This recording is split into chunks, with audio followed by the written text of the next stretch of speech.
कमजोर हो रही है। आपको ऐसा लग रहा है कि खामी सामने वाले में नहीं, कमी आप में हो रही है।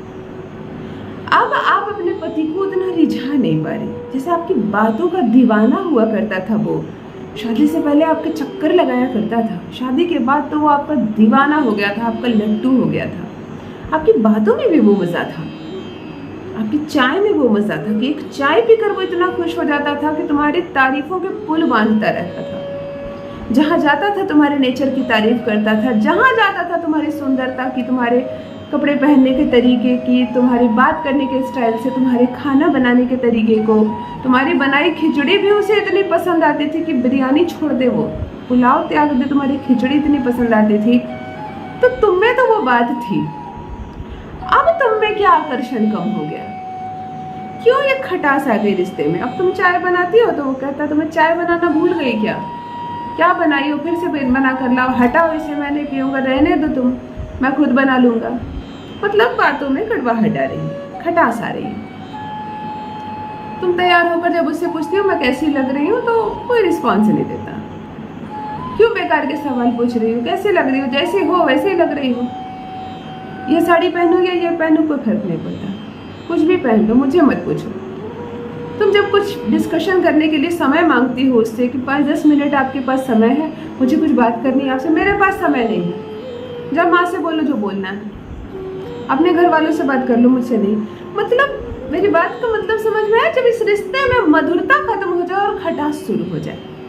वो तुम्हें कपड़ा दे रहा है, खाना दे रहा है, तुम्हें मकान दिया है, तुम ससुराल में रह रही हो, परंतु दोनों के बीच अब जो मिठास थी, वो जो सुगंध थी, वो जो खुशबू थी, वो अब खटास में बदल गई। तुम्हारा मन नहीं करता जाकर उससे कुछ कहने का, क्योंकि तुम्हें मालूम है कि मैं कुछ भी कहूंगी तो मुझे अभी एक उल्टा बड़ा सा भारी सा जवाब मिलने जा रहा है। वो जो मैंने अपने प्यार के बंधन में बांध लिया था उन्हें, वह पकड़ अब कमजोर होती जा रही है, वह मुझसे छूट रहा है। कहाँ कमी है मुझ में और मेरे प्यार में? क्यों हो रहा है रिश्ते में ऐसी टकरार? और यही एक वजह बन रही है कि रोज तुम दोनों के बीच बहस होती है, रोज तुम दोनों के बीच कुछ ना कुछ होता है, टकरार हो रही है, बहस हो रही है। रोज तुम उसे समझाने का प्रयास करती हो और रोज वो तुम पर कोई ना कोई इल्जाम लगाता है और ये रिश्ता जड़ से हिलता जा रहा है। क्या हो रहा है तुम्हारे साथ ऐसा? तो इसका सही उपाय करो ना। तुम्हारे साथ ऐसा हो रहा है और तुम क्या कर रही हो?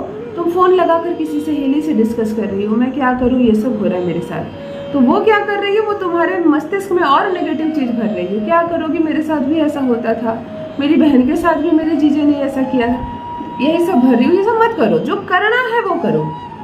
तुम्हारे घर में बिजली का बोर्ड खराब हुआ है तो तुम्हें मोटर मिस्त्री के पास जाने की जरूरत नहीं, बिजली के बोर्ड के मिस्त्री को बुलाओ, उसकी प्रक्रिया समझो, वो करो, सब कुछ ठीक हो जाएगा। ये जो तुम दोनों के बीच खुशबू खत्म हो रही है, उमंग खत्म हो रहा है, खटास आ रहा है, यानी तुम्हारा शुक्र बिगड़ रहा है। साथ में एक ग्रह और लेते हैं बुध को। तो चलो ये ग्रह बिगड़ गए हैं तो इस इन ग्रहों को ठीक कर देते हैं, एक छोटा सा उपाय करते हैं और ये खटास फिर से मिठास में बदल जाएगी। ये जो खटास है इसे जड़ से खत्म कर देना है, नष्ट कर देना है और सब कुछ ठीक हो जाएगा। जब बात मामूली हो तो उपाय भी मामूली ही करनी है। ये बात बहुत बड़ी नहीं है, परंतु जब बात समझ में ना आए तो छोटी सी बात बहुत बड़ी हो जाती है। समझ लो, जान लो, क्या करेगी यह समस्या जड़ से खत्म हो जाए, क्या करेगी वो हमारे लिए तड़पने लगे, हमें फिर से अपना ले और सब कुछ पहले जैसा सुंदर हो जाए। जान लीजिए प्रथम मैं कौन हूँ। नमस्कार दोस्तों, मैं हूँ खुशबू सिंह। बहुत स्वागत, बहुत अभिनंदन करती हूँ आप सबका अपने YouTube चैनल ज्योतिष ज्ञान में। कैसे हैं मेरे भाइयों, कैसी है मेरी बहनों?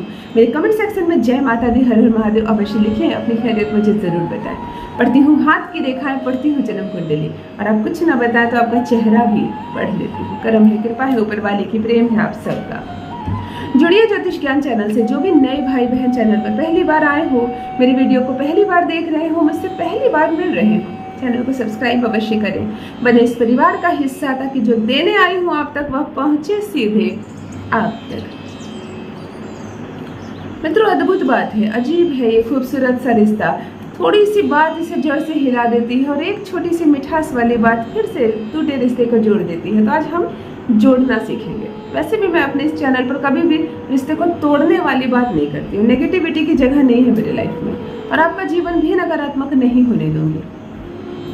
बस थोड़ा सा प्रयास आपको भी करना है। शुक्रवार के दिन एक नींबू खरीद कर लाएं। नींबू एक दिन पहले ना खरीदें, उसी दिन खरीद कर लाएं। 7 लौंग खरीद कर लाएं। एक पेन ले लें, एक डॉट पेन ले लें, कलम ले लें। नींबू साफ सुथरा हो, धो लें और पोंछ कर सुखा लें पूरी तरह से। ऐसे नींबू को पकड़ लें ऊपर और नीचे से, बिल्कुल बराबर आंख के बराबर स्पेस में 7 बिंदी दे दें नींबू में, ताकि दोनों के बीच डिफरेंसेस ज़्यादा ना हो, कम ना हो, बराबर हो। समता लानी है ना, बराबर बराबर 7 बिंदी दे दें और उसी 7 बिंदी के पास पार्टनर का नाम लेकर एक एक करके लौंग लगा दें। एक एक लौंग, एक एक जहां पर आपने डॉट लगाई थी, एक बार पार्टनर का नाम लें और लौंग लगा दें। ताजी नींबू रहेगी, आसानी से लौंग आप उसमें लगा सकोगे। इस नींबू को ऐसे दबाकर पकड़े दाहिने हाथ से, जैसे ऊपर नीचे आपने पकड़ा। लौंग आपके चारों ओर नींबू के रहेंगे। 7 लौंग लगाया आपने, 7 बार अपने पार्टनर का नाम लिया। ओम तत् संग मम अमुक स्वाहा। ओम तत् संग मम अमुक स्वाहा। अमुक के स्थान पर पार्टनर का नाम, जो 7 बार आपने नाम लिया वही नाम, जो नाम है आपके पति का रियली में, पुकारे चाहे कोई भी नाम से उसे, परंतु जो नाम उसकी पहचान है वही नाम ले। इस मंत्र को 7 बार बोलें और 7 बार बोलते वक्त नींबू को हल्का हल्का घुमाएं, अर्थात हर एक लौंग के पास एक मंत्र बोलें। ध्यान उस लौंग पर। इतनी क्रिया करने के बाद आज की रात्रि यह लौंग संपूर्ण रात्रि आपके तकिए के नीचे रहेगी। अब देखो 2 बातें, यदि तुम मायके में कर रही हो, अकेले सो रही हो बिस्तर पर, तो भी यह तुम्हारे तकिए के नीचे रहेगी।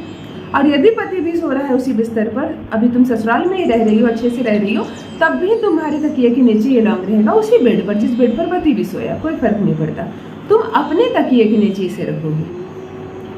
अब ध्यान से सुनो, अगले दिन तुम्हें इस नींबू को नष्ट करना है, इसके अस्तित्व को खत्म करना है, लौंग को पीस देना है, नींबू को पूरा व्यर्थ कर देना, उसका मुखड़ा, उसका थोबड़ा बिगाड़ देना। अगली सुबह जैसे ही जागो, शनिवार का दिन हो, मसाला पीसने वाला होता है ना कुछ, या बटखारा होता है, कुछ भारी चीज लो, नींबू को लेकर किसी भी खाली स्थान पर चल जाओ, छत हो, आंगन हो, बाहर, घर के बाहर कोई स्थान हो, पत्थर हो, लौंग के सहित मार मार के इस नींबू की अवस्था खराब कर दो, तोड़ फोड़ दो, इसे नष्ट कर दो। इसमें कोई भी लौंग साबित न रह जाए, नींबू की अवस्था साबित न रह जाए। बात समझ में आई? उसका हुलिया बिगाड़ देना, तुम्हें मार के बिल्कुल उसको नष्ट कर देना। जिस स्थान पर उसे मार कर नष्ट करो, उसको छूना मत दो। कोई भारी चीज ले जाना, इसे नष्ट कर देना, व्यर्थ बना देना उसे, और अपने घर चले आना। उसके बाद स्नान करना, कपड़े बदल लेना, सब कुछ कर लेना, परंतु प्रथम उस नींबू को नष्ट करना। तुम केवल इतना करो ना, फिर देखो क्या चमत्कार होता है। दोनों जुड़ जाओगे, कब 2 से 1 बन जाओगे पता ही नहीं चलेगा। कोई बहस नहीं होगी, कोई झगड़े नहीं होंगे।